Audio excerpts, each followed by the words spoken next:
Sejamos todos bem-vindos. O problema referente à liberdade de expressão vem sendo olhado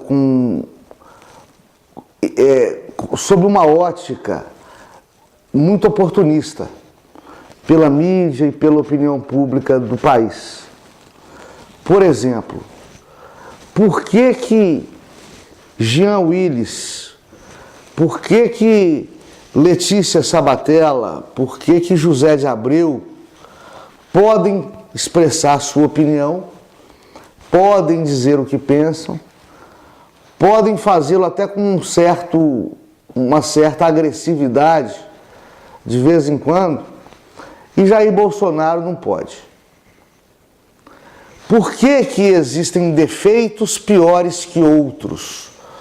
Por que o torcedor de futebol, da arquibancada do estádio, chamar um jogador de filho disso, filho daquilo?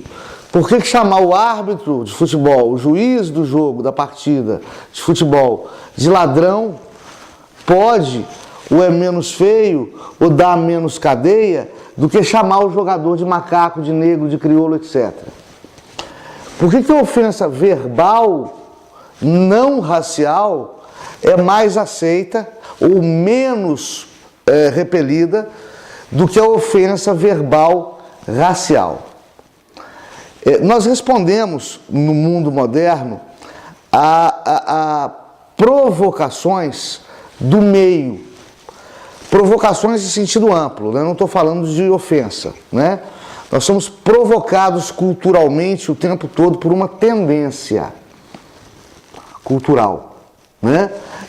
Essa tendência cultural que forma o nosso juízo ético de valor, que desde cedo, através dos pais da gente, através dos professores da gente, através dos parentes da gente, nos faz percebermos o certo e o errado e agirmos conforme esse discernimento. E a moral, essas regras morais, elas são concebidas conforme os costumes. E esses costumes variam muito, gente, conforme a nossa procedência geográfica, conforme o nosso status social, conforme o nosso padrão socioeconômico, né? Conforme a era de tempo, conforme a época em que nós vivemos. Eu não preciso lembrar que até bem pouco tempo atrás era costume as famílias repelirem institutos hoje tão em voga, como o divórcio, né? A separação judicial, o divórcio, as mães solteiras, as mulheres desquitadas eram execradas pela sociedade, né? Não se podia falar sobre sexo, não se podia falar palavrão em mídia de qualquer natureza.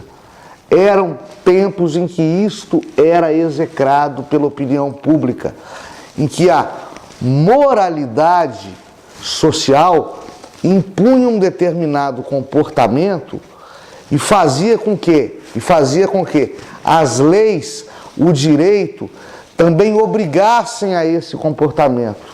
Como? Punindo todo aquilo que transgredia. Agora os tempos são outros.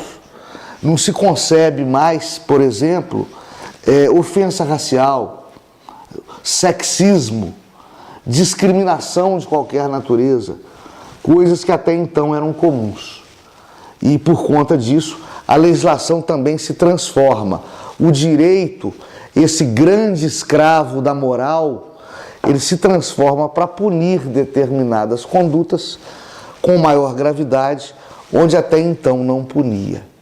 Isso é natural, isso é normal, mas não de molde, não de forma a prejudicar a liberdade de expressão do indivíduo. E aqui eu volto às indagações anteriores, do início dessa nossa conversa. Pau que bate em Chico tem que bater em Francisco, conforme o ditado mineiro. Nós temos que entender o outro e respeitar a vontade do outro.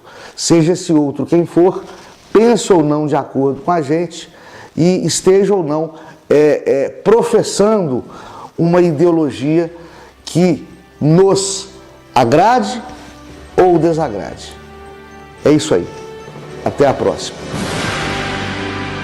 Entretanto, apoio cultural ACIA, Minax, Europa Empreendimentos, Vera Cruz, John Romualdo e Casa Santa Marina.